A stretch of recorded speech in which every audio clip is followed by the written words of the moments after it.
சேரிப்பாளையத்துலேருந்து பேசுகிறேன் சார். இந்த தெரு நாங்கள் போகிற தெருவை பார்த்தா தண்ணி போட்ட மாதிரிலாம் பட்டா வாங்கி வச்சுக்கிட்டு எங்களை போக விட மாட்டாரு. தண்ணி பிடிக்க போகிற வழி இதுதான். முள்ளை வெட்டி குறுக்கு போட்டு வச்சிருக்கேங்க. நாங்கள் எப்படி போய் தண்ணி மட்டும் குடிக்கிறது? படாத அவதியாக இருக்குது எங்களுக்கு. நாங்கள் போய் நேற்று போனதுக்கு இந்த வாரம் பின்னாலே எங்களுக்கு எந்த பதிலும் கிடையாது. நாங்க வழி போனோம், புள்ளைய போச்சு பாக்கா கூட முள்ளு வெட்டி போட்டாங்க சார். என் புள்ளைய முள்ளு போட்டு தச்சிக்கின்னு வந்து சார். பசங்க சின்ன சின்ன குழந்தை கூட மிரட்டுறாங்க, அடிக்கிறாங்க. முள்ளு போட்டு தண்ணி மேல போக முடியாத நாங்க 30 பேர் 40 50 வீடு பேர் ஒரு 300 பேர் இருப்போம் சார். தண்ணியே குடிக்க முடியல, இந்த வழி போக முடியல சார். ரோட்ல நாங்க பசங்க கூட இட்டு போது அந்த வழி தான் சார் போய் ஆகணும். நாங்க என்ன சார் பண்றது? நாங்க நேற்று எஸ் ஆபீஸ்க்கு போனோம், எங்க போனோம், மனு கொடுத்தோம். யாரும் நீங்க போங்கம்மா, அதுக்கு அந்த சட்டம் நாங்க பாக்குறோம், உங்க பின்னாடியே வரோம் சொன்னாங்க சார்.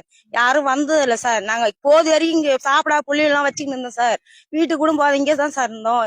இந்த ரோடு தான் சார் எங்களுக்கு முக்கியமா. தண்ணி பிடிக்க போகணும், எல்லாத்துக்குமே நாங்க போகணும். என்ன சார் இதே பண்ணிட்டு இருந்தா நாங்க எப்படி சார் அவங்களாட்ட போராட்டம் பண்ண முடியுமா? சொல்லுங்க சார். நாங்க எதுவுமே பண்ண முடியல சார். எடுக்க மாட்டாங்க சார். நாங்க போய் மனு கொடுத்துட்டு வந்துட்டோம். இதான் 3ஆவது தடவை கொடுத்துட்டு வந்துட்டோம் சார். நாங்க சேரிப்பாளையம் நடக்கிறதுக்கு எங்களுக்கு பாதை விட மாட்டாங்க. நாங்க இங்க வேற வழி கிடையாது. நாங்க வந்து சுத்திக்கின்னு தான் வரணும். இந்த வழி வரக்கூடாதுன்னு குறுக்க வந்து முள்ளு வெட்டி போட்டாங்க. நாங்க எந்த வழி வரது நேத்து நாங்க அங்க போனோம். நாங்க வரேன்னாங்க. இது வரைக்கும் வந்தது இல்ல. இது வந்து இந்த பட்டா வந்து அவங்க வாங்கி வச்சுக்கணும். இதுல யாரும் நடக்க கூடாது. இதுல நடந்தனா எங்களை வந்து ஒரு தப்பான இதுக்கு பேசுறாங்க. எங்களுக்கு இந்த வழி விட்டா எங்களுக்கு வேற வழி இல்ல. எல்லா இடத்துல இந்த மாதிரி புறம்போக்குல வந்து எல்லாம் பட்டா வாங்கி அவங்க வச்சிருக்காங்க. நாங்க என்னமா நாங்க அந்த வழி நாங்க நடக்கிறது? எங்களுக்கு வழி தேவை. வழி இருந்தாதான் நாங்க எல்லாரும் நடக்க முடியும். நாங்க தண்ணி இல்ல, நாங்க எப்படி நாங்க இருக்கிறதுக்கு வந்து ஒரு 20 குடும்பம் நாங்க இந்தாண்டதான் இருக்கிறோம். நாங்க இங்க இருக்கிறோம், நாங்க பேச முடியும். அங்க இருக்கிறவங்க யாரும் வரல. எங்களுக்கு இந்த வழி வேணும். அதுக்காக நாங்க கேக்குறோங்க. நாங்க புகார் கொடுத்துருக்கோங்க. நாங்க கொடுத்துருக்கோம், வரேன்னாங்க. இது வரைக்கும் யாரும் வரமாட்டாங்க. என்னன்னு கேட்டாக்கா அவங்க வந்து எப்படின்னாக்கா அவங்க இந்த பெரிய இடம் நாங்க வந்து இல்லாத இடம் மாதிரி அவங்க அந்த மாதிரி பேசுறாங்க. அவங்க கட்சியில இருக்கிறாங்க. நாங்க வந்து எங்ககிட்ட அவங்க கிட்ட நாங்களால பேச முடியல. அதனால நாங்க அங்க ஆபீஸுக்கு போனோம். வரேன்னாங்க. இது வரைக்கும் வந்து எங்களுக்கு எந்த ஸ்டெப்பையும் எடுக்கல. எங்களுக்கு எந்த ஸ்டெப்பையும் எடுக்கல.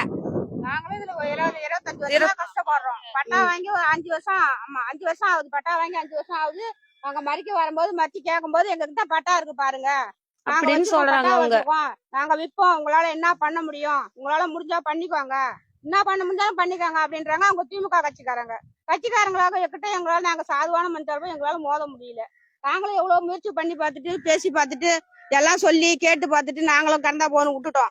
மறுபடியும் இப்ப போக முடியாத முள்ள வெட்டி போட்டதுனால நாங்க மறுபடியும் இப்ப ஸ்டெப் எடுத்து நேத்து கூட போயிட்டு கம்ப்ளைண்ட் கொடுக்கறதுக்கு எஸ்பி ஆபீஸுக்கு போனோம். எஸ்பி ஆபீஸுக்கு போனதுக்கு நாளைக்கு வரோம் நீங்க போங்க அப்படின்னு சொன்னாங்க. இது வரையிலும் யாரும் வரல. கேட்டா சொந்த இடத்துல மண்ணு விட்டாங்க கம்முன்னு இருக்கிறாங்க. கவர்மெண்ட் இடத்துல மண்ணு விட்டா பட்டான்றாங்க. சொந்த இடத்து பட்டாவும் எதுவும் சொல்ல மாட்டாங்க. கவர்மெண்ட் விட்ட மண்ணு மட்டும் ஒரு இடத்துக்கு 4 இடமா பட்டா வாங்கி வச்சிருக்காங்க. எல்லா இடத்துலயும் வித்துட்டாங்க. 2 இடம் வித்துட்டாங்க. 2 இடம் வந்து இப்பதான் அட்வான்ஸ் போட்டிருக்காங்க. அதையும் விற்க போறதா பேச்சு நடந்திருக்கு. அது என்னைக்கு செய்வாங்கன்றது எங்களுக்கு தெரியாது.